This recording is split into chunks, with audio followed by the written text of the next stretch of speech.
Sa isang iglap, tinapon siya sa kalsada. Bugbog, luhaan, at walang ibang dala kundi ang gutom na batang si Lucas na nakakapit sa kanyang binti. Akala ni Isabel, wala nang sasakit pa sa pagtulog sa karton habang umuulan at kumakalam ang sikmura.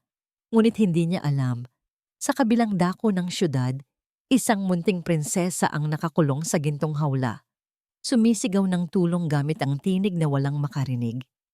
Dalawang mundong magkaiba, na pilit pagtatagpuin ng isang malupit na trahedya. Handa ka na bang pakinggan ang iyak ng mga pusong napipi? Tanga ka ba? Look at what you did! Gusot na ang gown ko. Ang matinis na boses na yon ay bumasag sa katahimikan ng marangyang silid. Walang imik na nakatungo ang batang si Selena habang ang maliliit niyang daliri ay nanginginig sa takot. Sa harap ng malaking salamin, kitang-kita niya kung paano nagbago ang mukha ni Veronica. Mula sa pagiging maamong anghel sa harap ng mga kamera kanina, ngayon ay naging isang demonyong nanlilisik ang mga mata.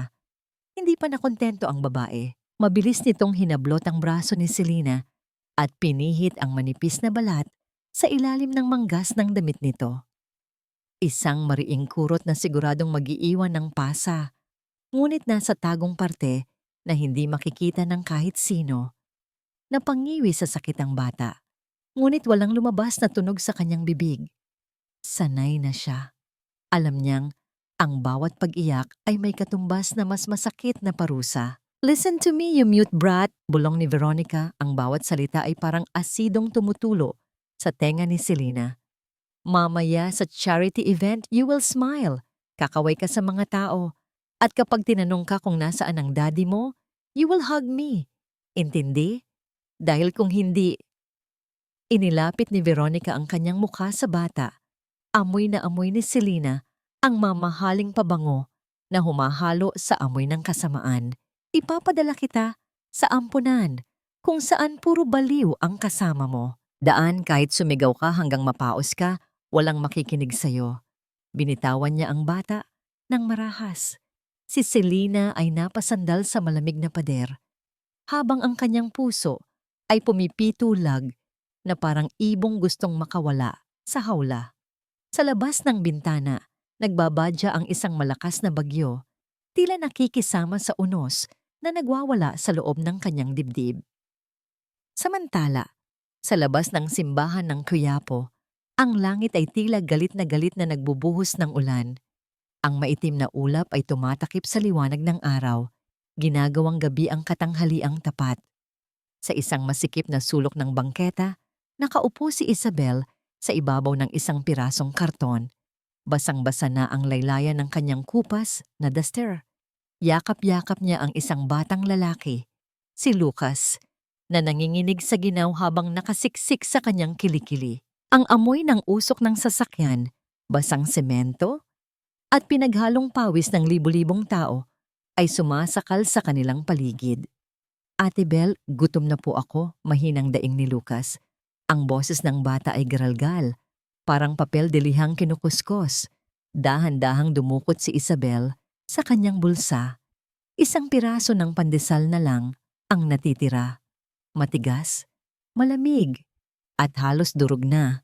Ito na lang ang laman ng kanyang mundo. Tinitigan niya ang tinapay. Pagkatapos ay tinitigan ang namumutlang mukha ni Lucas. Ang batang ito na napulot niya sa lansangan, na naging dahilan kung bakit siya lumalaban kahit gusto na niyang sumuko. Hinati niya ang tinapay. Ang malaking parte ay inabot niya kay Lucas. Kainin mo to, nak! Bulong ni Isabel. Pilit na pinapasigla ang boses kahit pa ang lalamunan niya ay parang binabarahang ng tinik sa uhaw at gutom. Paano ka po? Tanong ng bata. Hindi agad kinuha ang pagkain. Busog pa ako. May nagbigay sa akin kanina ng sopas. Pagsisinungaling ni Isabel. Isang matamis na kasinungalingan na alam ng bawat ina. Kumalam ang sikmura niya bilang protesta, pero pikit mata niya itong binaliwala. Ang mahalaga, may laman ang tiyan ni Lucas. Habang nginunguya ni Lucas ang tinapay, tumingin si Isabel sa malayo. Nakikita niya ang mga magagarang sasakyan na dumaraan sa kalsada ang mga taong may payong at sapatos na hindi butas. Bakit ang lupit ng mundo? Tanong niya sa sarili. Naging mabuting asawa naman ako. Naging tapat naman ako. Bakit heto ako ngayon, namamalimos ng awa habang ang demonyo kong asawa ay nagpapakasasa sa kaunting na ipundar ko? Isang malakas na busina ang gumising sa kanyang diwa. Napansin niyang nagsisimula nang magkagulo sa kabilang kalsada. May isang charity event na nagaganap at ang mga tao ay nagtutulakan para makakuha ng libreng bigas. "Halika, Lucas," sabi ni Isabel, mabilis na tumayo at hinila ang kamay ng bata. "Baka makahingi tayo kahit konting tubig." Sa gitna ng siksikan, parang isang manikang babasagin si Selena na naliligaw sa dagat ng mga tao. Sinadya siyang bitawan ni Veronica kanina habang nagpapapicture ito sa media. Ang utos nito ay simple. Wait here. Pero ang dami ng tao ay parang alon na humahampas. Tinutulak si Selena palayo ng palayo. Ang ingay ay nakabibingi. Sigawan ng mga tindero, busina ng mga jeep, iyakan ng mga bata. Para kay Selena, ang lahat ng ito ay parang mga halimaw na nakapaligid sa kanya. Gusto niyang tawagin ang kanyang daddy, pero walang boses na lumalabas. Bukas ang kanyang bibig, pero ang hangin ay nananatiling tahimik. Ang kanyang kapansanan, ang kanyang sumpa, ay lalo siyang nilulunod sa takot. May tumulak sa kanya mula sa likuran. Nadapa si Selena sa maputik na kalsada. Ang kanyang puting sapatos ay nalubog sa maitim na tubig baha. Ang kanyang mamahaling damit ay napuno ng putik. Sinubukan niyang tumayo, pero ang mga tao ay nagkakagulo, hindi siya napapansin. At doon niya nakita isang humaharurot na jeepney na walan ng preno at dire-diretsong tumatakbo papunta sa direksyon niya. Ang mga tao ay nagtilian at nagtakbuhan palayo. Naiwan si Selena, nakaluhod sa putik, nakatitig sa dambuhalang bakal na papalapit. Ito na ba ang katapusan? Siguro mas mabuti na ito. Wala naman siyang silbi. Wala namang nakakarinig sa kanya. Ipinikit niya ang kanyang mga mata at hinintay ang dilim. Ngunit hindi bakal ang tumama sa kanya. Isang mainit na katawan ang yumakap sa kanya ng mahigpit. Kasabay nito ay ang puwersa ng pagtulak na nagpagulong sa kanila sa gilid ng kalsada. Ang hangin mula sa gulong ng jeepney ay humaplos sa kanilang mga mukha habang ito ay sumalpok sa isang poste ng ilaw. Dahan-dahang iminulat ni Selena ang kanyang mga mata. Wala siya sa langit. Nasa piling siya ng isang babaeng amoy, araw at ulan. Ang babaeng ito, si Isabel, ay nakayakap sa kanya na parang isang pananggalang. Ang katawan nito ay nakakubabaw para saluhin ang anumang sakit. Sa tabi nila, isang batang lalaki na gusgusin, si Lucas, ang humihingal. Hawak-hawak pa rin ang kalahating pandesal na hindi nabitawan sa gulat. "Ayos ka lang ba, Ineng?" tanong ni Isabel. Ang boses nito ay hindi matinis tulad kay Veronica. Ito ay malambot, nanginginig sa takot, pero puno ng pag-aalala. Hinawakan ni Isabel ang pisngi ni Selena. Pinunasan niya ang putik sa mukha ng bata, gamit ang sarili niyang basahan na panyo. Sa sandaling iyon, nagtama ang kanilang mga mata. Nakita ni Isabel ang takot na pamilyar sa kanya. Ang takot ng isang taong sanay na masaktan. Bago pa man makasagot si Isabel o makapagpasalamat ang puso ni Selena, isang maton na boses ang bumasag sa eksena. "Bitawan mo ang anak ko!" Isang lalaking nakasuot ng mamahaling Amerikana ang tumakbo palapit. Si Alvaro. Sa likod niya, humahango si Veronica. Umaarte na parang hihimatayin. "Oh my God!" Tili ni Veronica. Sabay turo kay Isabel na nandidilat ang mga mata. "Ikaw, anong ginagawa mo? Bakit mo dinumihan ang anak ko? Magnanakaw ka ba? Dinudukot mo ba siya?" Napatigil si Isabel. Ang init ng kanyang pagliligtas ay biglang pinalitan ng lamig ng panghuhusga. Nakaupo siya sa putikan, yakap ang anak ng mayaman, habang ang mundo ay nakatingin sa kanya na parang siya ang basura. Tumingin si Isabel kay Alvaro, umaasang makakita ng pasasalamat. Pero sa mga mata ng lalaki, wala siyang nakitang tiwala. Ang nakita lang niya ay ang matinding pagdududa. At sa kaibuturan ng puso ni Isabel, isang tanong ang umalingaw-ngaw, mapait at masakit. Ganito ba talaga ang tadhana? Kahit ibigay mo ang buhay mo para sa iba, ang makikita lang nila ay ang dumi sa iyong mga kamay. Isabel ay dahan-dahang binitawan si Selena habang ang ulan ay nagsisimulang bumuhos muli. Hinuhugasan ng dugo sa kanyang siko, pero hindi ang sakit sa kanyang dignidad. Huwag mong dungisan ang suot mo, baka mapagkamalan kang basurera tulad nila. Ang mga salitang yon ni Veronica ay tila latigo na humahagupit sa balat ni Isabel. Habang nakatayo sa gitna ng marangyang lobby ng Villarreal Mansion, ramdam na ramdam ni Isabel ang bawat patak ng tubig mula sa kanyang basang damit na gumuguhit sa makintab na sahig na gawa sa marmol. Bawat patak ay tila dumi na sumisira sa perpektong mundo ng mga taong nasa harap niya. Ngunit si Selena, ang batang prinsesa, ay ayaw bumitaw. Ang maliliit niyang kamay ay nakakapit ng mahigpit sa laylayan ng maduming duster ni Isabel. Nanginginig ang bata, hindi dahil sa lamig ng aircon, kundi dahil sa takot na muling maiwan sa dilim. Sa tuwing susubukan ni Veronica na hawakan ng bata, lalong isinisiksik ni Selena ang kanyang mukha sa baywang ni Isabel. Look at that! Sinabihan ko na kayo, Daddy. She's traumatized because of these people. Pagmamaktol ni Veronica, ang kanyang boses ay puno ng pait habang nakatingin kay Alvaro. Maybe they planned this.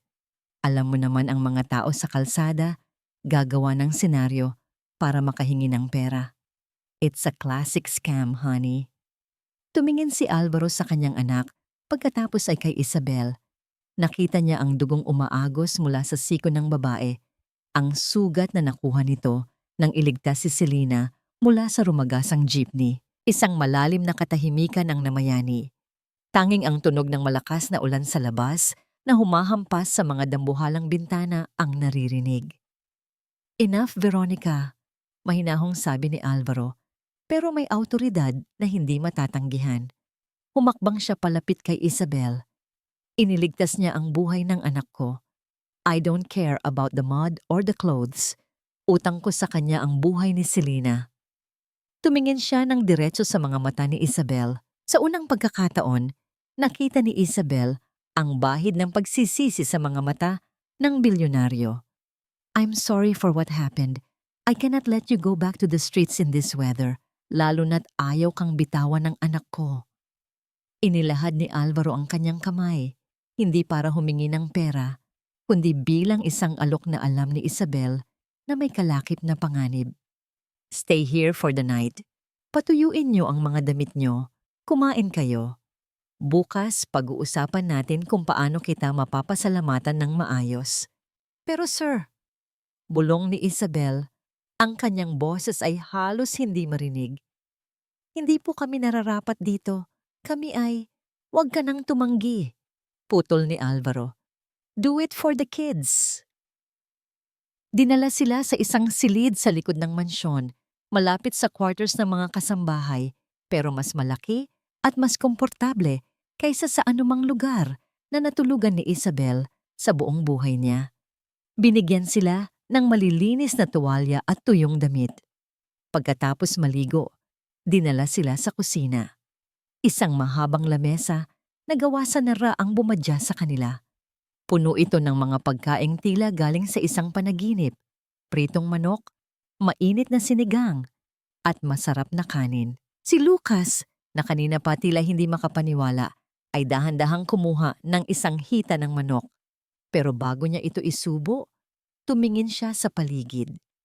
Nang masiguro niyang walang nakatingin na ibang tao maliban kay Isabel, mabilis niyang kinuha ang isang piraso ng tissue, binalot ang manok, at pilit na isinilid sa maliit na bulsa ng kanyang suot na shorts.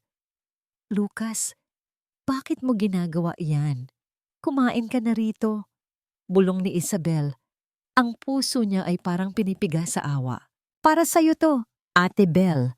Mahinang sagot ng bata. Ang mga mata ay nagniningning sa katapatan. Baka mamaya paalisin na tayo. Gusto ko may makain ka mamayang gabi kapag nagugutom ka.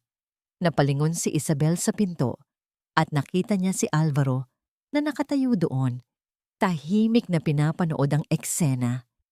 Hindi alam ni Isabel kung gaano katagal na naroon ang lalaki o kung narinig ba nito ang sinabi ni Lucas.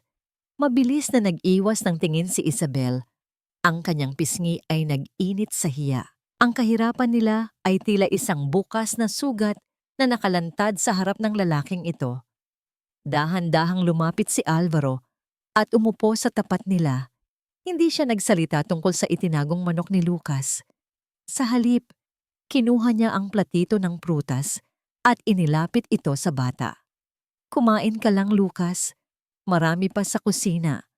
Walang magpapaalis sa inyo ngayong gabi. Sabi ni Alvaro, ang kanyang boses ay may kakaibang lambot na tila ngayon lang muling nagamit. Tumingin si Alvaro kay Isabel. Si Selena, sa 6 na taon, ngayon ko lang siyang nakitang kumapit sa isang tao ng ganoon kabilis. Kahit sa mga doktor o sa mga dati niyang nani, lagi siyang nagtatago sa ilalim ng kama. Ano ang ginawa mo sa kanya? Huminga ng malalim si Isabel. Wala po, sir. Siguro po, naramdaman lang niya na pareho kaming may kinatatakutan. Napatigil si Alvaro. Gusto pa sana niyang magtanong, pero dumating si Veronica. Ang tunog ng kanyang matitulis na takong ay tila mga saksak sa tahimik na gabi. Honey, the board members are calling. We need to discuss the gala. Let the servants handle these people. Tumingin si Alvaro kay Isabel sa huling pagkakataon bago tumayo at sumunod sa kanyang fiancé. Naiwan si Isabel sa kusina.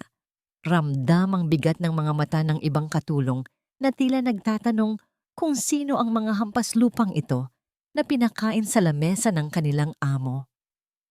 Malalim na ang gabi. Ang buong mansyon ay nababalot na ng katahimikan, maliban sa tila bulong ng ulan na tumitila na sa labas. Pero hindi makatulog si Isabel. Nakahiga siya sa malambot na kama, pero ang kanyang isip ay lumilipad sa kabilang bahagi ng mansyon. Sa silid ni Selena, may nararamdaman siyang hindi tama, isang kutob na nagpapabilis ng tibok ng kanyang puso. Dahan-dahan siyang tumayo, pilit na hindi nagigising kay Lucas na mahimbing nang natutulog. Lumabas siya ng silid at tinahak ang madilim na hallway. Ang bawat hakbang niya ay tila nilalamon ng makapal na carpet. Nakarating siya sa tapat ng pintuan ni Selena. Bahagya itong nakabukas. May marahang liwanag na nanggagaling sa loob. Sumilip si Isabel sa siwang ng pinto. Ang kanyang hininga ay biglang tumigil. Sa loob ng silid, nakita niya si Veronica na nakatayo sa tabi ng kitre ni Selena. Ang mukha ng babae ay wala ng bakas ng kagandahan. Ang kanyang mga mata ay nanlilisik sa dilim. Hawak-hawak ni Veronica ang isang malambot na gintong unan. Dahan-dahan niyang inilalapit ang unan sa mukha ng natutulog na bata. Habang bumubulong ng mga salitang parang galing sa hukay. Sana hindi ka na lang nagising. Sana hinayaan mo na lang na masagasaan ka kanina. E di sana, hindi mo na ako kailangang pahirapan pa. Nanlaki ang mga mata ni Isabel. Ang kanyang kamay ay automatikong napahawak sa hawakan ng pinto. At isang malakas na tunog ng pag-untog ng bakal ang umalingaw-ngaw sa tahimik na silid. Biglang lumingon si Veronica. Ang kanilang mga mata ay nagtagpo. Sa sandaling iyon, ang maskaar ay tuluyang nahulog. Anong tinitingin-tingin mo? Akala mo ba ay nakakita ka ng multo? Ang boses ni Veronica ay tila malamig na hangin na dumaan sa batok ni Isabel. Mabilis nitong inayos ang hawak na unan at dahan-dahang binitawan ang gilid ng kitre ni Selena. Walang bakas ng kaba sa kanyang mga mata, kundi isang mapanuyang titig na tila ba si Isabel ang may ginagawang masama. Inaayos ko lang ang pagkakahiga ng bata. Masyadong malikot matulog ang piping ito, baka mahulog. Dugtong ni Veronica habang dahan-dahang lumalakad palapit sa pinto. Ang bawat kaskas ng kanyang seda na nightgown sa sahig ay lumilikha ng tunog na tila kaliskis ng ahas na gumagapang sa damuhan. Tumigil siya sa tapat mismo ni Isabel. Ang amoy ng kanyang mamahaling pabango ay sumasakal sa hininga ng babae. Makinig ka sa akin, Yaya. Huwag kang pakialamera kung ayaw mong mabulok sa kalsada bukas ng umaga. You're just a piece of trash I can sweep away anytime. Isaksak mo yan sa bungo mo. Iniwan ni Veronica si Isabel na nakatayo sa dilim, nanginginig ang buong katawan. Tiningnan ni Isabel ang mahimbing na natutulog na si Selena. Ang munting mukha ng bata ay tila isang anghel. Pero sa likod ng katahimikang yon ay may nakatagong sigaw na hindi mailabas.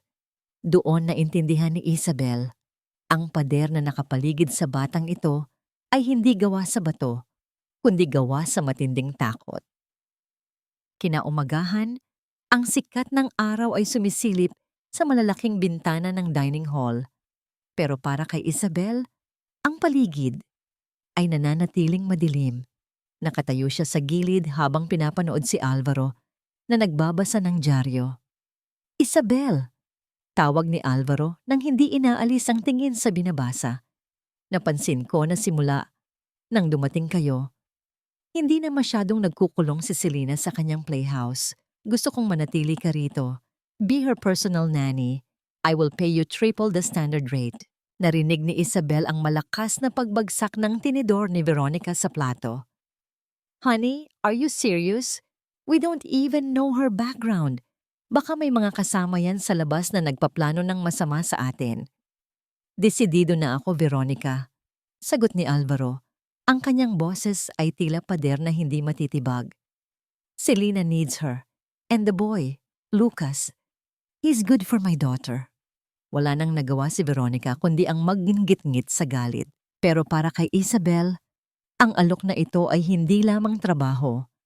Ito ay isang misyon, isang utang na loob sa buhay na ibinigay sa kanya muli. Nagsimula ang bagong yugto sa buhay ni Isabel, ngunit hindi ito ang paraisong inaasahan ng marami. Para sa kanya, ang mansyong ito ay parang isang magandang libingan, malamig, tahimik, at puno ng mga lihim na nakabaon sa bawat sulok. Sa unang linggo pa lang, naramdaman na ni Isabel ang bagsik ng paghihiganti ni Veronica. Hindi siya pinatitigil sa pagtatrabaho. Habang ang ibang mga katulong ay gumagamit ng mga modernong kagamitan, pinilit ni Veronica na si Isabel ang maglaba ng mga mamahaling kurtina at bedsheet gamit ang kanyang mga kamay. Gusto ko, puting-puti yan. Walang kahit anong mantsa, sabi ni Veronica, habang nakatayo sa tapat ng labahan, payapa na humihigop ng kanyang tsa, habang tinitingnan si Isabel na namumula na ang mga kamay sa pagkuskos. Huwag mong asahang magiging madali ang buhay mo rito dahil lang sa nagustuhan ka ng bata. In this house, I am the boss. You are just a stray dog I allowed to stay in the garage. Tiniis ni Isabel ang lahat. Ang bawat hapdi ng sabon sa kanyang mga sugat at ang bot ng kanyang likod ay inialay niya para sa iisang layunin, ang huwag mawala sa tabi ni Selena. Dahil sa tuwing nakikita niya ang bata, napapansin niya ang unti-unting pagbabago. Sa kabilang bahagi ng hardin, malayo sa mapanuring mata ni Veronica, nakaupo sa damuhan si Lucas at Selena. Doon, sa ilalim ng malaking puno ng mangga, nagaganap ang isang himala na hindi kayang bilhin ng pera ni Alvaro. Tinuruan ni Lucas si Selena ng mga laro sa kalsada. Wala silang mamahaling gadgets, tanging mga tuyong dahon at maliliit na bato. Ngunit sa bawat galaw ng kamay ni Lucas, tila may bagong mundo na nabubuksan para sa bata. Ginaya ni Selena ang mga muestra ni Lucas, ang pagpitik ng daliri, ang pagbuo ng hugis puso, gamit ang mga kamay. Sa unang pagkakataon, ang mga mata ni Selena ay hindi na nakatingin sa sahig, kundi nakatitig na sa kislap ng saya sa mga mata ni Lucas. Isang hapon, habang naglilinis si Isabel sa kusina, pumasok si Veronica. May hawak itong matulis na kutsilyo para sa prutas. Ang tunog ng pagkuskos ng bakal sa ceramic na pinggan ay lumikha ng isang nakakangilong ingay sa loob ng silid. Alam mo, Isabel, may mga bagay na hindi dapat pinipilit. Simula ni Veronica, habang dahan-dahang hinihiwa ang isang mansanas. Ang bawat hiwa ay mabilis at marahas. Tulad ng pagkakaibigan ng asong kalye at ng isang prinsesa.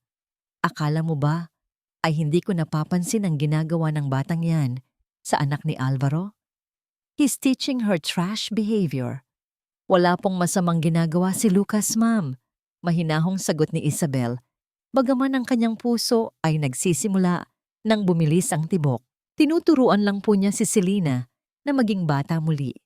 Biglang itinigil ni Veronica ang paghiwa at itinutok ang dulo ng kutsilyo sa direksyon ni Isabel. Hindi ito malapit, pero ang distansya ay sapat na para maramdaman ni Isabel ang panganib. Listen to me carefully, bulong ni Veronica. Ang kanyang boses ay naging malalim at puno ng banta. I don't care about the child's happiness. I care about my position in this family. At kapag naramdaman ko na nagiging sagabal kayong dalawa sa mga plano ko, hinding-hindi ako magdadalawang isip na itapon kayo pabalik sa imburnal kung saan kayo nanggaling. Maliwanag. Hindi nakasagot si Isabel. Nakatitig lang siya sa talim ng kutsilyo na kumikinang sa ilalim ng ilaw ng kusina. Doon niya natanto na hindi lang basta selos ang nararamdaman ni Veronica. May mas malalim itong kinatatakutan na baka ang pagdating ni Isabel ang maging dahilan ng pagguho ng kanyang mga kasinungalingan. Dumating ang gabi at mas maaga kaysa sa inaasahan ang pag-uwi ni Alvaro mula sa opisina. Pagod ang kanyang mga balikat pero ang kanyang mga mata ay agad na naghahanap sa kanyang anak. Hindi niya nahanap si Selena sa nursery. Sa halip, natagpuan niya ito sa likod ng bahay, sa isang maliit na sulok malapit sa quarters ng mga katulong. Huminto si Alvaro sa paglalakad. Mula sa dilim, pinanood niya ang isang eksenang tila kinuha mula sa isang lumang pelikula. Nakaupo si Isabel sa isang maliit na bangkito, hawak ang isang planggana ng tubig. Sa kanyang harap ay si Selena na nakaupo sa sahig at hinahayaang hilamusan siya ni Isabel. Narinig ni Alvaro ang malambot na tinig ni Isabel. Hindi ito nagtatanong. Hindi ito naguutos. Nagkukwento si Isabel tungkol sa mga bituin, tungkol sa isang nanay na laging nagbabantay mula sa langit. Nakita ni Alvaro kung paano isinandal ni Selena ang kanyang ulo sa tuhod ni Isabel. Isang kilos ng tiwala na kahit kailan ay hindi nito ginawa kay Veronica at bihirang-bihira nitong gawin sa kanya. Isang matinding kirot ang gumuhit sa dibdib ni Alvaro. Ngayon lang niya naramdaman kung gaano kalaki ang pagkukulang niya bilang ama. Pero kasabay ng sakit ay ang isang kakaibang init na dumaloy sa kanyang puso habang nakatingin sa mukha ni Isabel. Ang payapang ekspresyon nito, ang dahan-dahang paghaplos sa buhok ng kanyang anak, para itong isang gamot sa kanyang matagal ng pangungulila. Nabalik lamang ang diwa ni Alvaro nang marinig niya ang tunog ng pagbagsak ng isang basong kristal sa loob ng bahay, kasunod ang isang matinis na sigaw ni Veronica. Alvaro! Come here! Look at what your favorite boy did to my expensive vase. Mabilis na nagbago ang atmosfera. Ang katahimikan ay napalitan ng tensyon. Nagkatinginan sina Isabel at Alvaro. Sa mga mata ni Isabel, nakita ni Alvaro ang takot para kay Lucas. Stay here with Selena. Maikling utos ni Alvaro bago mabilis na naglakad papasok ng bahay. Nang makarating siya sa sala, nakita niya si Lucas na nakatayo sa gitna, nanginginig, habang ang mga piraso ng isang dambuhalang vase ay nagkalat sa sahig. Si Veronica ay nakaturo sa bata. Ang mukha ay namumula sa galit, pero may isang kakaibang kislap sa kanyang mga mata na tila ba kanina pa niya ito inaasahan. He tried to steal it, Alvaro. I caught him red-handed at nang tatakbo siya, nabitiwan niya. Tili ni Veronica. Tumingin si Alvaro kay Lucas. Lucas, totoo ba ito? Ang bata ay tumingin kay Alvaro. Ang kanyang mga mata ay puno ng luha, pero nanatiling sarado ang kanyang bibig. Sa isang sulok, nakita ni Alvaro ang isang bagay na hindi dapat nandoon. Isang piraso ng sinulid na nakatali sa paanan ng mesa. Isang bitag na sadyang inilagay para matisod ang sinumang dadaan. Hindi mo kailangang magpanggap na nag-aalala ka, Alvaro. Kung gusto mong paalisin kami ni Lucas, sabihin mo lang ng direkta. Huwag mo nang gamitin ang basag na vase na yan. Ang boses ni Isabel ay gumaralgal, hindi dahil sa takot, kundi dahil sa pagod. Nakatayo siya sa gitna ng sala, nakatingin ng diretso sa mga mata ng bilyonaryo. Ngunit si Alvaro ay hindi nakasagot. Napansin ni Isabel ang pamumutla ng lalaki. Ang mga mata nito na laging matalim ay tila naging malabo at ang kanyang paghinga ay mabigat at mabilis. Bago pa man makapagsalita si Veronica para dagdagan ng apoy, biglang napaatras si Alvaro. Humawak siya sa sandalan ng sofa, ang kanyang mga binti ay tila nawalan ng lakas. Sa isang iglap, ang makapangyarihang si Alvaro Villarreal ay bumagsak sa malambot na carpet. Alvaro! Tili ni Veronica, pero hindi siya lumapit. Nanatili siyang nakatayo. Ang kanyang kamay ay nakatakip sa kanyang bibig. Tila ba diring-diri siyang mahawakan ng kanyang sariling fiancé na ngayon nanginginig sa lagnat. Mabilis na lumapit si Isabel. Hindi niya inisip ang galit nito kanina. Ipinatong niya ang kanyang palad sa noo ni Alvaro at halos mapatalon siya sa init. Diyos ko, sir! Nag-aapoy kayo sa lagnat. Lumipas ang ilang oras. Ang buong mansyon ay nababalot ng tensyon. Sa loob ng master bedroom nakahiga si Alvaro, hindi malay tao. Sa labas ng pinto, naririnig ni Isabel ang pakikipag-usap ni Veronica sa telepono. Yes, I'll be there. It's just a fever, don't worry. I won't miss the gala for this. Malaki na si Alvaro. He can manage with the maids. Napailing si Isabel. Hindi niya lubos maisip kung paano nagagawang iwan ng isang babae ang lalaking pakakasalan nito sa ganitong kalagayan. Nang marinig niya ang tunog ng pagsara ng pinto at ang pag-alis ng sasakyan ni Veronica, dahan-dahang pumasok si Isabel sa silid ni Alvaro. Dala niya ang isang mangkok ng mainit na arroz caldo. Isang simpleng lugaw na may luya at manok na laging niluluto ng kanyang ina noong siya ay bata pa. Ang amoy ng luya ay humalo sa malamig na hangin ng aircon, nagbibigay ng isang pamilyar at komportableng pakiramdam. Dahan-dahan niyang pinunasan ang noo ni Alvaro gamit ang bimpo na binabad sa maligamgam na tubig. Ang bawat haplos niya ay puno ng pag-iingat. Tila ba natatakot siyang mabasag ang lalaking sa unang pagkakataon ay nakita niyang mahina. Bakit mo ito ginagawa?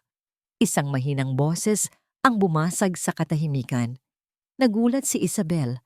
Bahagyang idinilat ni Alvaro ang kanyang mga mata.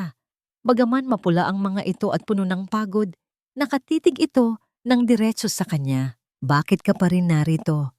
Pinagbintangan kita. Pinagbintangan ko ang batang kasama mo. Napatigil ang kamay ni Isabel. Dahil alam ko ang pakiramdam ng walang matakbuhan, sir. At dahil nakikita ko sa mga mata ni Selena na kailangan ka niya. Hindi po ako narito para sa pera niyo. Narito ako dahil tao rin po ako. Dahan-dahang naupo si Alvaro. Tinulungan siya ni Isabel na sumandal sa mga unan. Inabot ni Isabel ang mangkok ng lugaw. Kailangan niyong kumain, sir. Pinalambot ko po ang manok para madaling malunok. Habang sinusubuan ni Isabel si Alvaro, isang kakaibang katahimikan ang namayani sa pagitan nila. Hindi ito ang katahimikang puno ng galit, kundi isang katahimikang puno ng mga bagay na hindi masabi. Napansin ni Alvaro ang mga kalyo sa kamay ni Isabel, ang mga marka ng isang babaeng dumaan sa hirap para sa mga taong mahal niya. Kumpara sa malalambot at walang kalyong kamay ni Veronica, ang mga kamay ni Isabel ay may kwentong mas malalim at mas totoo. Salamat, Isabel. Bulong ni Alvaro pagkatapos ng ilang subo. Ang kanyang boses ay tila isang haplos sa puso ng babae. Ngayon ko lang naramdaman na may nag-alaga sa akin ng ganito, na walang hinihinging kapalit. Napayuko si Isabel. Pilit na itinatago ang pamumula ng kanyang mga pisngi. Magpahinga na po kayo, sir. Ngunit ang kapayapaang iyon ay panandalian lamang. Madaling araw na nang bumalik si Veronica mula sa gala.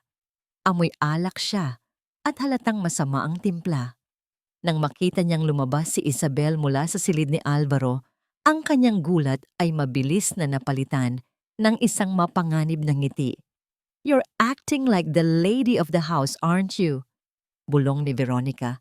Hinablot niya ang braso ni Isabel at idiniin ito sa pader ng hallway. "Don't think that because you fed him a cheap bowl of porridge, you're now special. You're still just a dirty nanny." Binitawan niya si Isabel ng marahas at pumasok sa kanyang sariling silid. Sa loob ng kanyang isip, isang mas malupit na plano ang nabubuo. Hindi siya papayag na ang isang katulong ang maging dahilan ng kanyang pagbagsak. Kinaumagahan, nagising ang lahat sa isang malakas na tili mula sa silid ni Veronica. "Magnanakaw! My Rolex! My limited edition Rolex is missing!" Mabilis na nagkatipon ang lahat sa sala. Si Alvaro, na medyo bumuti na ang pakiramdam, pero mahina pa rin, ay bumaba para tingnan ang nangyayari. Nakita niya si Veronica na nagwawala. Tinatapon ang mga gamit sa sahig. "I saw that boy, Lucas, sneaking near my room this morning." Turo ni Veronica sa batang si Lucas na ngayoy nakatago sa likod ni Isabel, nanginginig sa takot. "He stole it! I know it!" "Hindi po totoo yan!" sigaw ni Isabel, habang yakap ng mahigpit si Lucas. "Kasama ko si Lucas sa kusina kanina pa."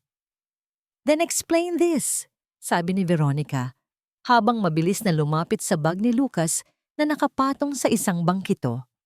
Binuksan niya ito at itinaktak ang laman sa harap ng lahat. Ang tunog ng isang mabigat na bagay na tumama sa sahig ay tila isang kulog sa gitna ng katahimikan. Isang gintong Rolex ang kumikinang sa ilalim ng ilaw, nakahiga sa gitna ng mga gamit ni Lucas. Tumingin si Veronica kay Alvaro. Ang kanyang mga mata ay puno ng mapait na tagumpay. "See? I told you, Alvaro. You invited a nest of thieves into our home.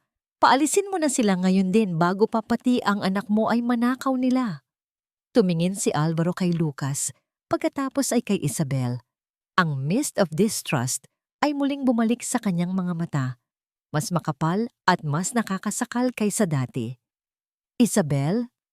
Ang tanging nasabi ni Alvaro, ang kanyang boses ay puno ng pagkabigo. Ang tunog ng gintong relos na tumama sa sahig ay tila isang hatol ng kamatayan sa loob ng tahimik na sala. Kumislap ang ginto sa ilalim ng dambuhalang chandelier, isang saksi sa kasinungalingang sadyang binuo para wasakin ang huling pag-asa ni na Isabel. "See? I told you, Alvaro. Kita mo na?" Tili ni Veronica. Ang kanyang boses ay nanginginig sa kunwaring galit habang itinuturo ang nanlalaking mga mata ni Lucas. "Ang batang iyan, isang munting ahas na pinatululoy mo sa pamamahay natin. What else did he take? Baka pati ang mga alahas ni Selena ay unti-unti na niyang ninanakaw." Nakatitig lang si Alvaro sa relos. Ang kanyang muka ay tila gawa sa bato, malamig at walang mababasang emosyon. Ngunit sa loob ng kanyang dibdib, ang tiwalang kamakailan lang ay naramdaman niya para kay Isabel ay unti-unting nadudurog, nagiging mga piraso ng matutulis na bubog. "Hindi po totoo yan. Hindi ko po kinuha yan." Sa wakas ay nakapagsalita si Lucas. Ang kanyang boses ay garalgal. Ang mga luha ay mabilis na pumatak sa kanyang maruming pisngi. Lumingon siya kay Isabel, humahanap ng kaligtasan. "Ate Bel, maniwala ka po sa akin. Hindi ko po yan ginawa. Hindi ko po yan hinawakan." Lumapit si Isabel at niyakap ng mahigpit ang bata. Ang kanyang puso ay nag-aapoy sa ustad. Alam niya, Ramdam niya sa bawat hibla ng kanyang pagkatao na si Veronica ang may gawa nito. Tumingin siya kay Alvaro, umaasang makikita ang lalaking nagpasalamat sa kanya kagabi, ang lalaking kumain ng lugaw na niluto niya. Sir Alvaro, kilala niyo si Lucas. Alam niyo pong hindi niya magagawa ang ganitong bagay. Pakiusap ni Isabel. Ang kanyang tinig ay matatag, pero puno ng pait. Inilagay lang yan sa bag niya. Pinagplanuhan ito. Pinagplanuhan? Isang mapanuyang tawa ang lumabas sa bibig ni Veronica. Are you accusing me, you filthy woman? Bakit ko naman nanakawin ang sarili kong relos? Para ano? Para lang paalisin kayo. Don't flatter yourself. You're not that important. Lumapit si Veronica kay Alvaro at humawak sa braso nito. Ang kanyang mukha ay biglang nagbago tungo sa isang biktima. Honey, look at Selena. Natatakot na siya. Do you want our daughter to grow up with thieves? Palayasin mo na sila. Ngayon din, tumingin si Alvaro kay Isabel. Ang mist of distrust sa kanyang mga mata ay tila naging isang pader na hindi matitibag. Isabel, I wanted to believe you, pero ang ebidensya ay nasa harap ko na. I cannot risk my daughter's safety and integrity. Ang mga salitang yon ay tila isang sampal na yumanig sa buong pagkatao ni Isabel. Ang sakit ay hindi nanggaling sa paratang ng pagnanakaw, kundi sa katotohanang ang lalaking sinimulan na niyang pagkatiwalaan ay mabilis siyang tinalikuran. Dahan-dahang tumayo si Isabel. Inayos niya ang pagkakatayo ni Lucas at pinunasan ang mga luha ng bata. Nawala ang takot sa kanyang mga mata. Pinalitan ito ng isang marangal na galit. Isang dangal na hindi kayang bilhin ng lahat ng ginto ni Alvaro. Hindi na niyo kailangang magsalita, Sir Alvaro, sabi ni Isabel. Ang boses niya ay malamig pa sa hanging labas. Aalis kami, hindi dahil nagnakaw kami, kundi dahil ang bahay na ito ay puno ng mga taong ang puso ay mas madumi pa sa kalsadang tinutuluyan namin. Ang pera niyo ay hindi kayang linisin ang bulok na ugali ng fiancé niyo. Tumingin siya ng matalim kay Veronica, na bahagyang napaatras sa tindi ng titig ni Isabel. Maaring nakuha mo ang gusto mo ngayon, ma'am, pero tandaan mo, ang katotohanan ay parang tubig. Darating ang araw na aapaw ito at lulunurin ka sa sarili mong mga kasinungalingan. Binalingan ni Isabel si Lucas. Halika na, Lucas. Kunin mo ang mga gamit mo. Hindi tayo nararapat dito. Habang naglalakad sila palabas, ang bawat hakbang ni Isabel sa makintab na sahig ay tila isang deklarasyon ng kalayaan. Hindi niya nilingon si Alvaro, kahit na nararamdaman niya ang titig nito sa kanyang likuran. Nang marating nila ang dambuhalang pintuan ng mansyon, bumungad sa kanila ang isang malakas na ulan. Ang langit ay tila nakikiramay sa bigat ng kanilang nararamdaman. Walang payong, walang sasakyan, isang duster at isang munting backpack lang ang dala nila habang tinatahak ang mahabang driveway. Sa itaas na palapag, sa likod ng malaking bintana, nakatayo ang munting si Selena. Ang kanyang maliliit na kamay ay nakadikit sa malamig na salamin. Nakita niya ang bulto ni na Isabel at Lucas na unti-unting nilalamon ng dilim at ulan. Gusto niyang sumigaw. Gusto niyang sabihin na nakita niya si Veronica na pumasok sa silid ni Lucas kanina. Pero ang kanyang tinig ay nananatiling nakakulong. Ang kanyang lalamunan ay parang sinasakal ng takot. Tumingin si Selena sa kanyang daddy na nakatayo pa rin sa sala, tila isang rebultong nawalan ng kaluluwa. Pagkatapos ay tumingin siya kay Veronica na ngayoy masayang tinitingnan ang kanyang Rolex habang humihigop ng wine. Isang matinding pait ang naramdaman ng bata. Ang tanging mga taong nagparamdam sa kanya ng tunay na pagmamahal ay itinapon na parang basura. Sa gitna ng kulog at kidlat, ang ulan ay patuloy na bumubuhos, hinuhugasan ang mga bakas ng paa ni na Isabel sa driveway. Tila ba binubura ang kanilang pag-iral sa buhay ng mga Villarreal.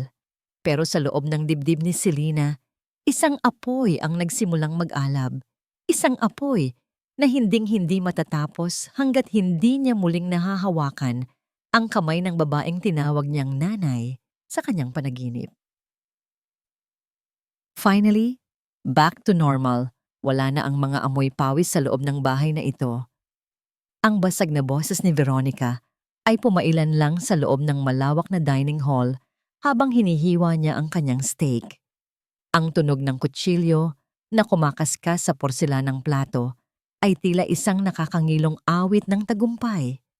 Sa kabilang dulo ng lamesa, nakaupo si Alvaro, tinititigan ang kanyang baso ng alak.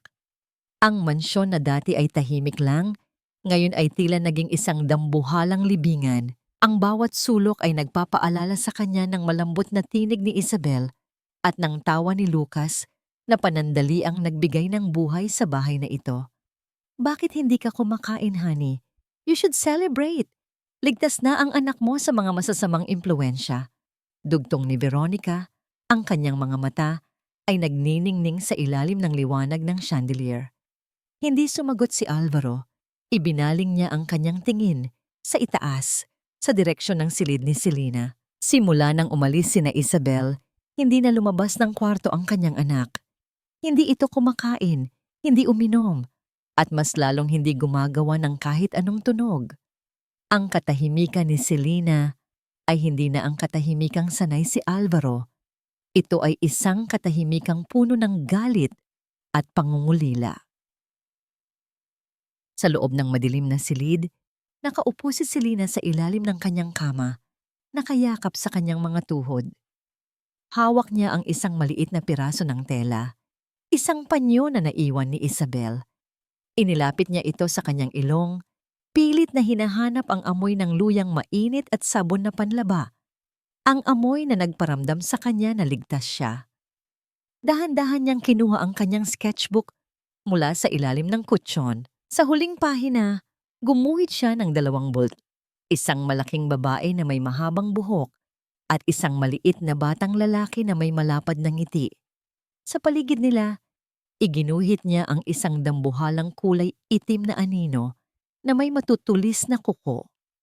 Ang aninong yon ay may suot na perlas sa leeg, katulad ng laging suot ni Veronica. Nanginginig ang mga kamay ni Selena habang binubura niya ang mukha ng anino hanggang sa mabutas ang papel. Ang bawat pagkiskis ng lapis sa papel ay tila isang tahimik na sigaw ng puot. Habang ang gabi ay lumalalim, ang ulan sa labas ay hindi pa rin tumitila. Ang bawat patak ng tubig sa dambuhalang bintana ay tila mga luhang hindi matapos-tapos. Hindi makatulog si Alvaro. Ang kanyang konsensya ay tila isang mabigat na kadena na nakapulupot sa kanyang leeg. Naglakad siya patungo sa silid ni Selena. Dahan-dahan niyang binuksan ang pinto at nakita ang kanyang anak na nakatulog na sa sahig, pagod sa pag-iyak. Nilapitan niya ang bata para buhatin ito pabalik sa kama. Nang mapansin niya ang sketchbook na nakabukas sa tabi nito, kinuha ni Alvaro ang notebook at sinimulang ilipat ang mga pahina. Ang kanyang puso ay tila tumigil sa pagtibok. Sa bawat drawing ni Selena, nakita niya ang kwento na hindi kailanman nasabi ng kanyang anak. Nakita niya ang mga drawing ng isang babaeng kinukurot ang bata sa dilim. Nakita niya ang drawing ng isang relos na sadyang inilalagay sa loob ng isang maliit na backpack. Diyos ko! Bulong ni Alvaro, ang kanyang boses ay nanginginig sa matinding pagsisisi. Ang mga piraso ng puzzle ay nagsimulang mabuo sa kanyang isip. Ang mga pasa na nakita niya noon sa braso ni Selena na sinabi ni Veronica na dahil sa kalikutan, ang takot sa mga mata ng bata sa tuwing lalapit ang kanyang fiancé. Lahat ng ito ay naroon na, pero pinili niyang maging bulag dahil sa kanyang sariling pagdududa sa mundo. Mabilis siyang tumayo, ang kanyang isip ay gulong-gulo. Kailangan niyang hanapin si Isabel, kailangan niyang itama ang lahat. Pero saan? Saan niya hahanapin ang 2 taong itinapon niya sa gitna ng bagyo na walang dala kundi ang kanilang dangal? Sa kabilang dako ng syudad, sa madilim at mabahong eskinita ng tondo, nakasandal si Isabel sa isang pader na gawa sa kinakalawang na yero.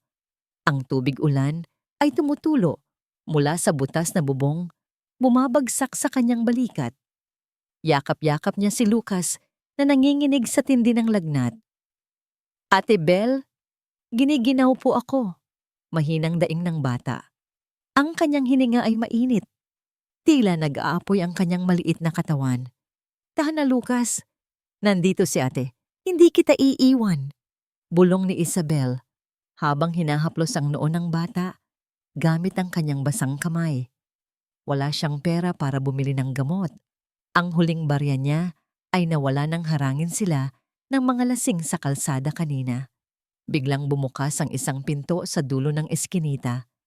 Isang lalaking may malaking katawan at amoy alak ang lumabas.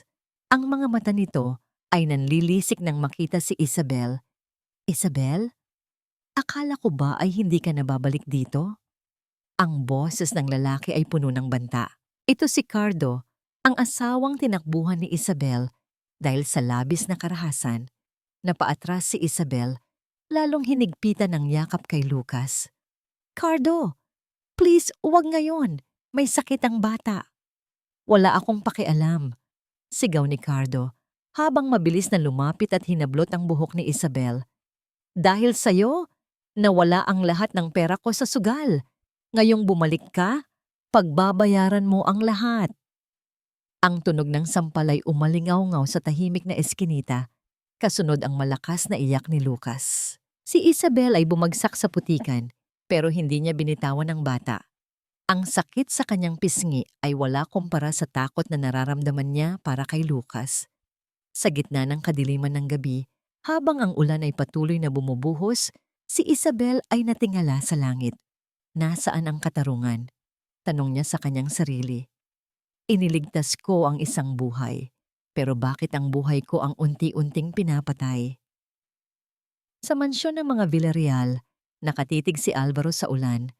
Hawak ang sketchbook ni Selena. Sa eskinita ng tondo, nakaluhod si Isabel sa putik. Pinoprotektahan ang batang may sakit mula sa kamao ng isang halimaw. Ang gabi ay tila walang katapusan at ang bawat segundo ay puno ng panganib na maaaring magbago sa kanilang mga buhay habang buhay. Magkano ba ang halaga mo ngayon, Isabel? Mukhang mas malaki ang kikitain ko sa'yo kaysa sa pagtitinda ng kung ano-ano. Ang boses ni Cardo ay tila kiss-kiss ng kalawangin na bakal. Puno ng pangungutya habang mahigpit na nakasakal ang kanyang kamay sa braso ni Isabel. Sa madilim na eskinita ng tondo, tanging ang dilaw na liwanag ng isang aandap-andap na poste ng ilaw ang saksi sa kalupitang ito. Ang bawat salita ni Cardo ay may kasamang amoy ng alak at sigarilyo na sadyang nakakasuka. Hindi makagalaw si Isabel. Ang kanyang likod ay nakadiin sa magaspang at basang pader ng isang dampa. Nararamdaman niya ang hapdi ng sugat sa kanyang pisngi na patuloy na kumikirot, kasabay ng bawat tibok ng kanyang puso na tila gustong kumawala sa kanyang dibdib. Sa kanyang paanan, nakaluhod si Lucas. Nanginginig ang buong katawan habang pilit na humihinga sa tindi ng lagnat. Cardo, maawa ka. Wala akong pera. Pagsusumamo ni Isabel, ang kanyang boses ay nanginginig. Halos magmakaawa na siya sa harap ng halimaw na dati niyang tinawag na asawa. Kunin mo na ang lahat. Wag lang ang bata. Kailangan niya ng ospital. Ospital! Humalakhak si Cardo. Isang tunog na mas nakakatakot pa sa kulog. Mamamatay rin lang naman ang batang yan. Bakit pa tayo gagastos? Mas mabuti pang ibenta ko na lang ang mga gamit na dala mo. Itinulak ni Cardo si Isabel ng marahas. Ang ulo ng babae ay tumama sa pader, dahilan para magdilim ang kanyang paningin. Sa gitna ng pagkahilo, nakita ni Isabel ang isang dambuhalang anino na papalapit sa kanila. Isang pares ng matinding liwanag mula sa headlight ng isang sasakyan ang biglang bumulag sa lahat ng nasa eskinita. Ang marangyang SUV ni Alvaro ay tumigil sa gitna ng putikan at basura. Hindi na hinintay ni Alvaro na buksan ng driver ang pinto. Patakbo siyang lumabas.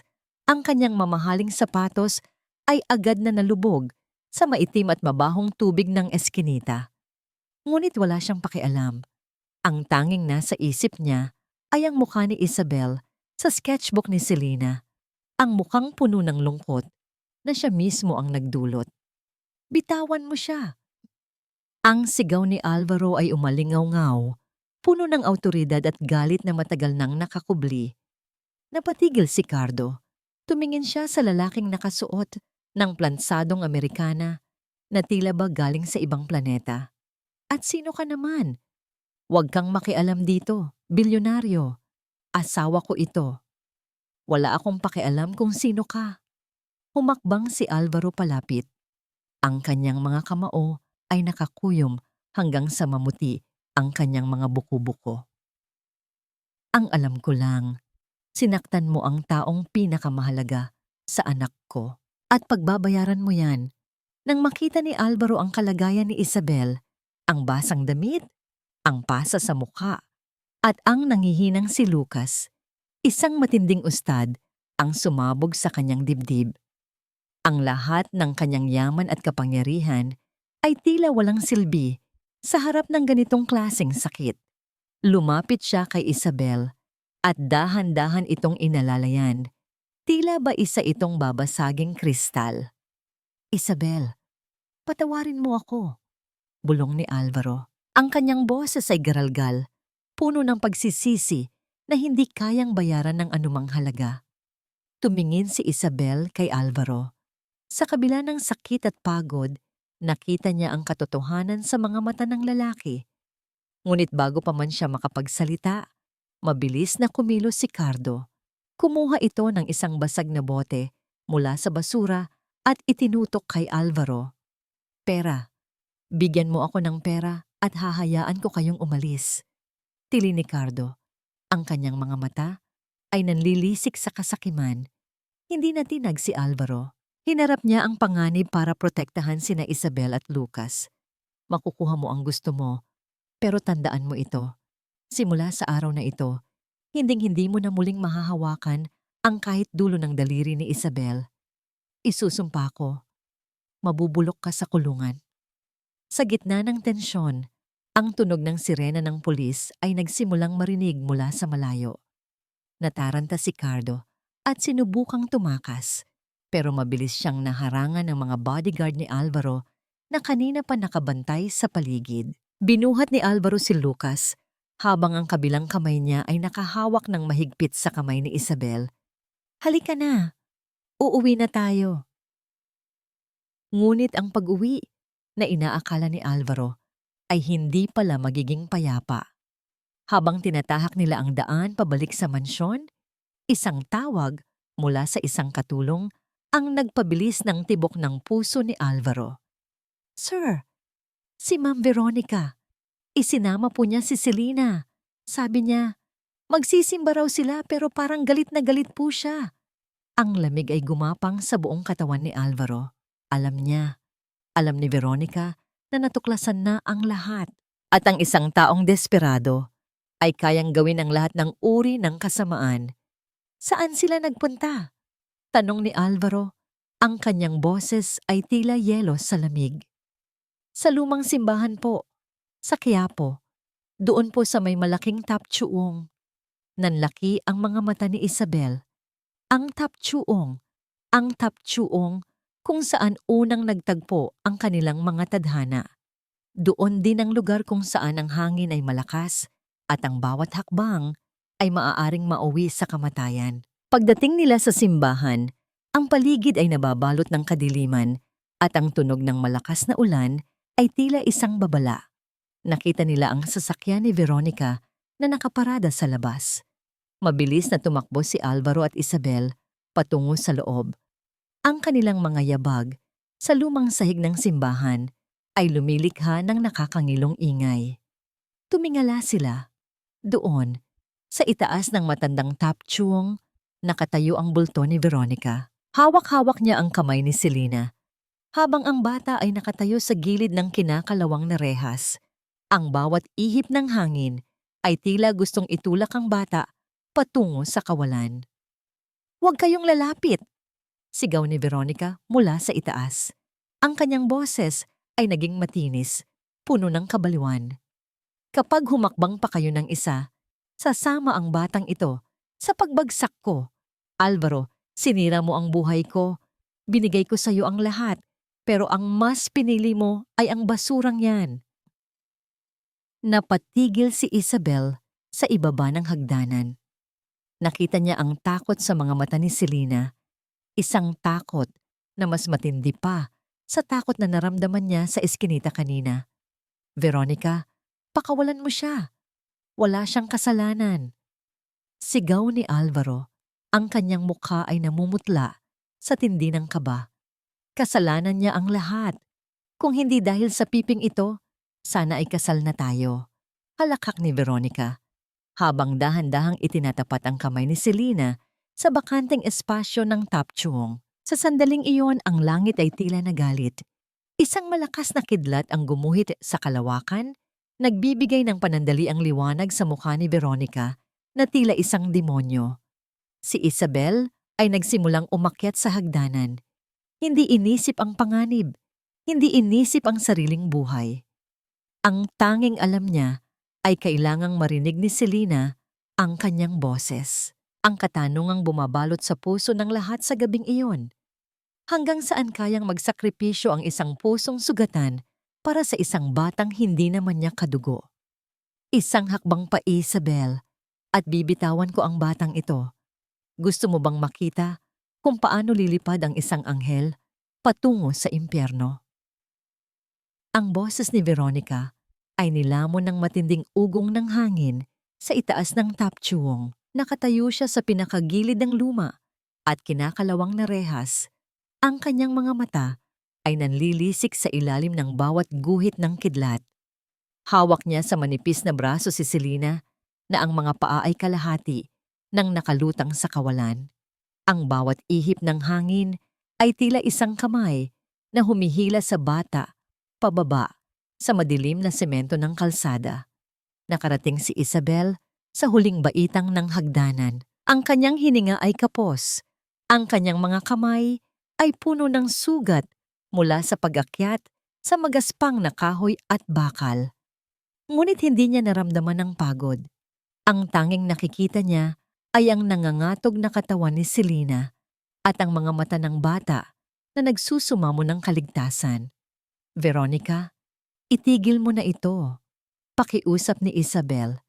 Inilahad niya ang kanyang mga kamay, dahan-dahan, tila ba nagpapaamo ng isang mailap na hayop.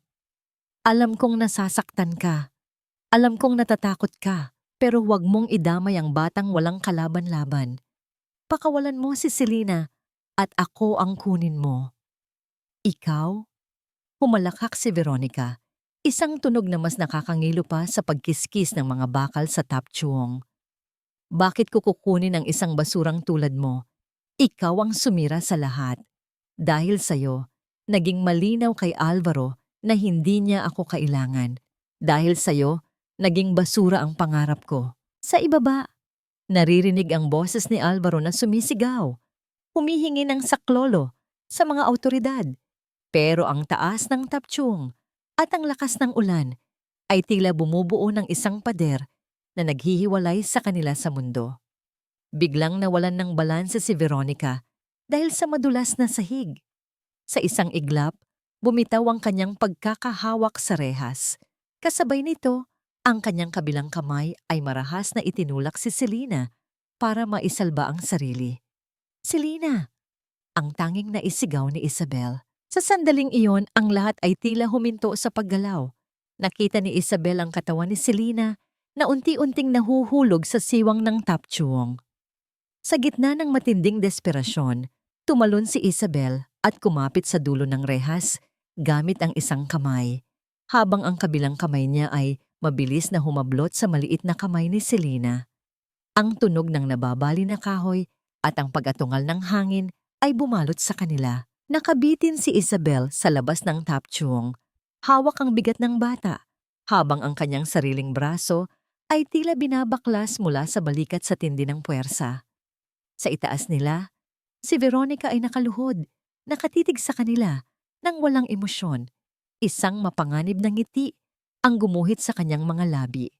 Dahan-dahan niyang inilapit ang kanyang sapatos sa mga daliri ni Isabel na nakakapit sa rehas. Goodbye, Isabel. Ngayon, Makakasama mo na ang batang ito sa kabilang buhay, bulong ni Veronica. Sinimulan niyang tapakan ang mga daliri ni Isabel, dinidiinan ang bawat buto, hanggang sa marinig ang mahinang tunog ng pagputok ng mga ugat. Ang sakit ay hindi mailalarawan. Pumikit si Isabel, ang kanyang mga luha ay humahalo sa ulan. Ramdam niya ang unti-unting pagpulas ng kanyang kapit. "Selina, huwag kang bibitiw. Mahal kita, anak." Bulong ni Isabel. Ang kanyang boses ay tila isang huling paalam. Nakita ni Selina ang lahat. Nakita niya ang sakripisyo ng babaeng tinawag niyang nanay sa kanyang puso. Nakita niya ang dugong umaagos mula sa mga daliri ni Isabel. Sa kauna-unahang pagkakataon, sa loob ng 6 na taon, ang takot na nakapako sa kanyang lalamunan ay natunaw at napalitan ng isang naglalagablab na galit at pagmamahal. Ang katahimikan ng Tapchuong ay biglang binasag ng isang tunog na yumanig sa langit at lupa. "Papa! Tulong! Siya ang may gawa! Papa!" Isang matalim, malakas, at basag na hiyaw ang lumabas mula sa bibig ni Selina. Hindi ito boses ng isang bata. Ito ay boses ng isang kaluluwang matagal nang ibinaon at ngayoy muling nabuhay. Ang pangalang Papa ay umalingaw-ngaw sa buong simbahan, tumagos sa ulan, at direktang tumama sa puso ni Alvaro na nasa ibaba. Napatigil si Veronica. Nanlaki ang kanyang mga mata sa tindi ng gulat. Ang batang itinuring niyang piping manika ay nagsalita. At ang boses na yon ang naging hudyat ng kanyang pagbagsak. Sa isang iglap, ang pintuan ng Tapchuong ay nabasag. Si Alvaro, kasama ang 2 pulis, ay sumugod papasok. Nakita ni Alvaro ang kanyang anak na nakabitin sa kawalan at si Veronica na nakatayo sa itaas nito na tila isang berdugo. "Bitawan mo sila!" Sigaw ng pulis, habang mabilis na sinunggaban si Veronica. Law si Alvaro sa gilid ng Tapchuong. Inabot niya ang mga kamay ni Isabel at Selina nang may lakas na nanggagaling sa kailaliman ng kanyang pagiging ama. Ang bawat ugat sa kanyang leeg ay lumitaw sa tindi ng pagsisikap na mahila sila pabalik sa loob. Nang sa wakas ay mapunta sila sa ligtas na sahig, ang lahat ay tila bumigay. Si Isabel ay nawalan ng malay-tao dahil sa tindi ng sakit at pagod. Si Selina naman ay hindi bumitaw sa pagyakap kay Isabel habang patuloy na humihikbi. Ang kanyang boses ay unti-unti nang bumabalik sa isang mahinang bulong. "Mama! Mama!" Nakaluhod si Alvaro sa tabi nila. Yakap ang 2 babaeng nagpabago sa kanyang mundo. Ang ulan sa labas ay nagsimulang tumila. Tila ba tapos na ang tungkulin nito sa paglilinis ng dumi ng nakaraan. Sa isang sulok, si Veronica ay nakaposas na. Ang kanyang mamahaling gown ay punit-punit at puno ng dumi. Wala na ang kanyang ganda. Wala na ang kanyang kapangyarihan. Ang tanging naiwan ay ang isang babaeng gumuho ang mundo dahil sa sariling kasakiman. Tumingin si Alvaro kay Selina at pagkatapos ay sa walang malay na si Isabel. Isang milagro ang naganap sa gabing ito. Ang tinig na matagal nang nawala ay bumalik. Hindi dahil sa medisina o sa pera, kundi dahil sa isang pag-ibig na handang mamatay para sa iba. Ngunit habang tinitingnan ni Alvaro ang maputlang mukha ni Isabel at ang kanyang duguang kamay, isang bagong takot ang lumitaw sa kanyang puso. Napakalaki ng isinakripisyo niya para sa amin. Magigising pa ba siya para marinig ang pasasalamat ng isang pamilyang binuo niya muli? "Patawad, Isabel. Handa akong ibigay ang lahat. Huwag ka lang lumayo muli." Ang bulong na yon ni Alvaro ay tila isang dalangin sa gitna ng malamig at puting silid ng ospital. Ang amoy ng gamot at malinis na linen ay bumabalot sa paligid. Isang matinding kaibahan sa amoy ng ulan at kalawang sa Tapchuong kagabi. Nakaupo si Alvaro sa gilid ng kama. Ang kanyang mga mata ay malalim ang itim dahil sa puyat at pag-aalala.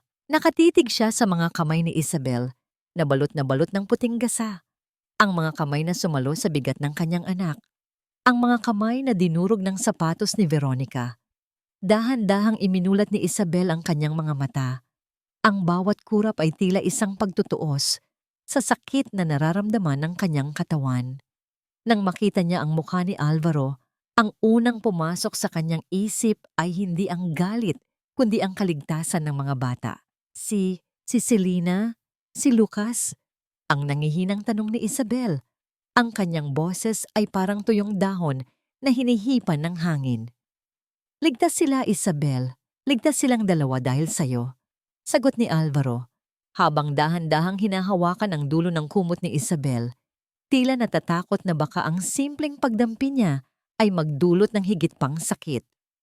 Si Lucas ay nasa kabilang silid, pinapakain ng mga nurse, at si Selena, hindi siya umaalis sa pinto ng silid na ito. Ayaw niyang pumasok dahil natatakot siyang makita kang nasasaktan, pero ayaw din niyang lumayo.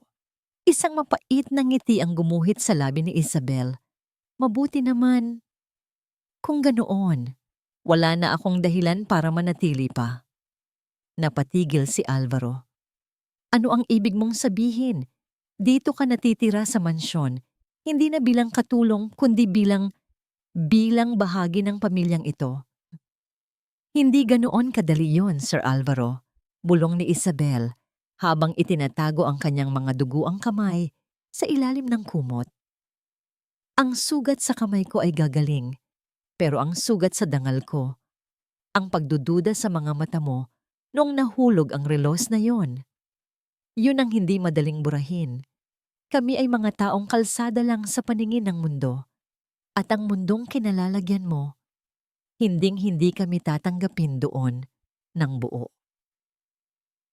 Habang ang katahimikan ay bumabalot sa ospital, ang labas ng presinto ay dinudumog naman ng media. Ang balita tungkol sa pag-aresto kay Veronica Villacorta, ang tanyag na pilantropo at fiancé ng bilyonaryong si Alvaro Villarreal, ay tila isang pagsabog na yumanig sa buong bansa. Sa loob ng madilim na selda, nakaupo si Veronica sa isang matigas na bangko. Wala na ang kanyang perlas, wala na ang kanyang mamahaling gown. Ang suot niya ngayon ay isang orange na damit ng preso na tila ba sumasakal sa kanyang leeg. Ang bawat tunog ng pagsasara ng bakal na pinto ay tila isang paalala na ang kanyang oras ng panlilinlang ay tapos na. Hindi niyo ako pwedeng ikulong dito. Doon niyo ba kilala kung sino ako? Tili ni Veronica sa mga pulis, pero tanging ang ingay ng electric fan at ang mahinang pag-uusap ng mga gwardya ang sumasagot sa kanya. Dumating ang kanyang abogado, pero ang mukha nito ay puno ng kaba. Veronica, malakas ang ebidensya. Ang testimonya ni Selena, ang boses ng bata mismo ang nagdiin sa'yo. At ang mga pasa sa katawan niya na nakita ng mga doktor. Hindi natin ito maipapanalo bilang aksidente. Ito ay attempted homicide at child abuse.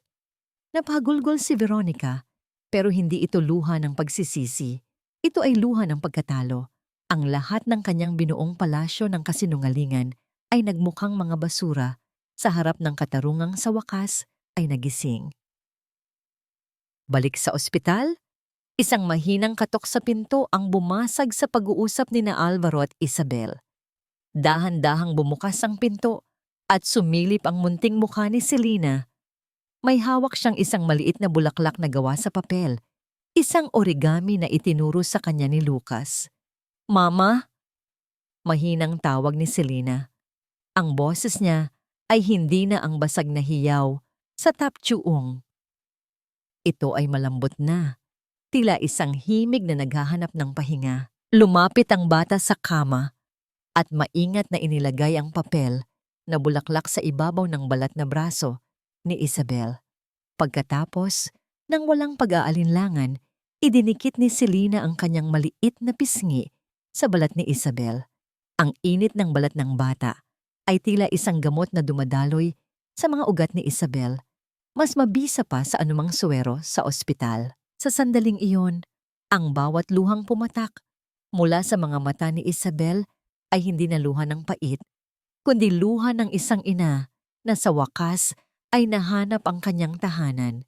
Naintindihan ni Alvaro habang pinapanood ang mag-ina sa harap niya na ang pamilyang ito ay hindi nabuo sa ilalim ng marangyang simbahan o sa pamamagitan ng isang pirasong papel. Nabuo sila sa gitna ng unos, sa ibabaw ng taptsuong, at sa bawat sakripisyong handang ibigay ng isang taong walang-wala para sa isang taong mahal niya. Ang paghuhukom ay hindi lamang naganap sa loob ng selda ni Veronica, kundi sa loob din ng puso ni Alvaro, ang paghatol sa kanyang sariling pagkakamali at ang pangakong hinding-hindi na muling magdududa sa busilak na puso ni Isabel.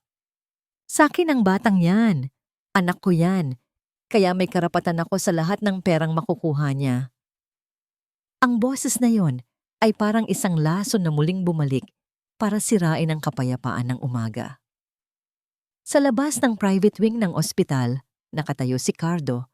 Ang kanyang hitsura ay mas lalong naging madungis.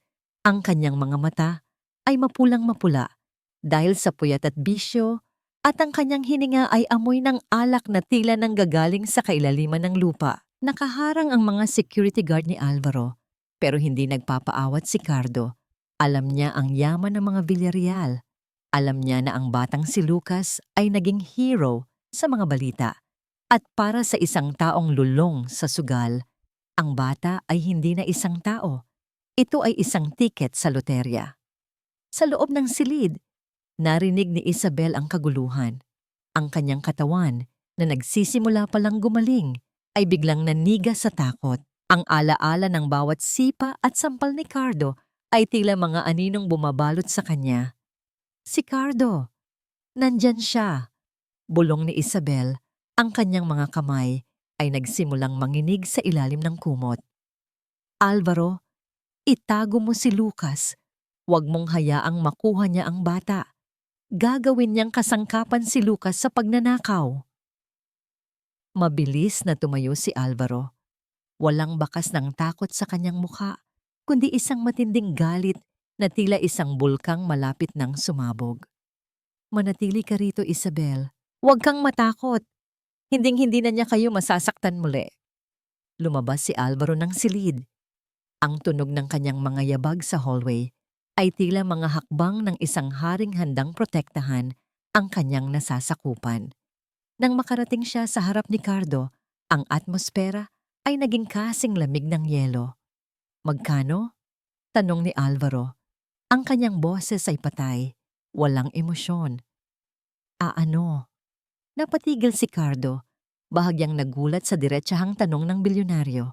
Magkano ang halaga para tuluyan kang mawala sa buhay nila? 1,000,000? 2? Kinuha ni Alvaro ang kanyang checkbook mula sa bulsa ng kanyang Amerikana. Ngumisi si Cardo. Ang kanyang mga dilaw na ngipin ay nakakadiri sa paningin. Gusto ko ng 5,000,000 at bibigyan kita ng papel na nagsasabing hindi ko na sila kukulitin. Isang mapait na tawa ang lumabas sa bibig ni Alvaro. Dahan-dahan niyang itinago muli ang checkbook sa kanyang bulsa. Akala ko ay matalino ka, Cardo, pero mas pinili mong maging isang hangal. Biglang lumitaw sa likod ni Alvaro ang kanyang abogado, si Attorney Santos. Hawak ang isang makapal na folder. Cardo Macareg, simula ng abogado sa isang matigas na tono. Mayroon kaming ebidensya ng paulit-ulit na domestic violence laban kay Isabel, abandonment of a minor, at ang mga testimonya ng mga kapitbahay niyo sa Tondo tungkol sa iyong iligal na gawain. Sa oras na pirasuhan mo ang mga dokumentong ito, hindi pera ang makukuha mo, kundi habang buhay na pagkakakulong. Ang bawat sampal na ibinigay mo kay Isabel ay may katumbas na taon sa bilangguan. Nanlaki ang mga mata ni Cardo. Ang kanyang yabang ay tila bula na biglang naglaho. Hindi niyo pwedeng gawin yan. Asawa ko siya. Ang pagiging asawa ay hindi lisensya para maging isang hayop, wika ni Alvaro habang humahakbang palapit. Ang kanyang taas ay sapat na para maliitin ang bulto ni Cardo. Heto ang huling alok ko sa'yo. Umalis ka ngayon din. Pirasuhan mo ang dokumento na hinding-hindi ka nalalapit sa kanila at hahayaan kitang lumabas ng ospital na ito ng malaya. Pero kapag nakita ko pa ang anino mo sa loob ng 50 kilometro mula sa pamilya ko, sisiguraduhin kong ang huling makikita mo ay ang rehas ng kulungan. Nanginginig ang kamay ni Cardo habang kinuha ang ballpen at mabilis na pumirma sa mga dokumento. Alam niyang talo siya. Wala siyang laban sa yaman at sa batas na hawak ni Alvaro. Pagkatapos pirasuhan, mabilis siyang tumakbo patungo sa elevator. Hindi na lumingon. Tila isang daga na tumatakas sa baha. Bumalik si Alvaro sa loob ng silid. Nakita niya sina Isabel, Lucas at Selena na magkakasama sa isang higaan. Si Lucas ay nakasandal sa balikat ni Isabel, habang si Selena ay nakahawak sa kamay ng kuya niya.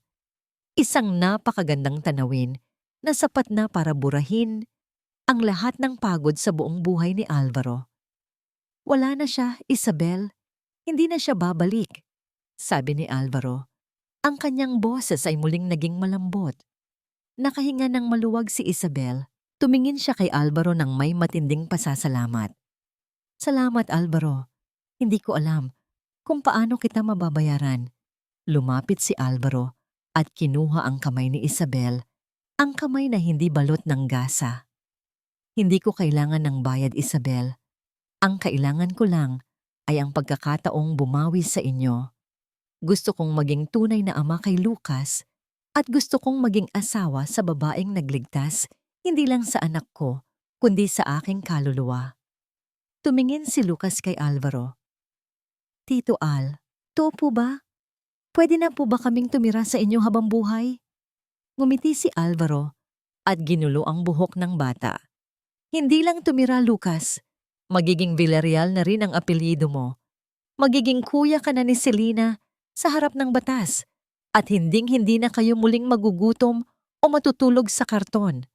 Isang mahaba at mahigpit na yakap ang naganap sa loob ng silid na yon. Ang bawat tibok ng kanilang mga puso ay tila isang kumpas ng isang bagong awit. Awit ng isang pamilyang hindi perpekto pero puno ng tunay na pagmamahal.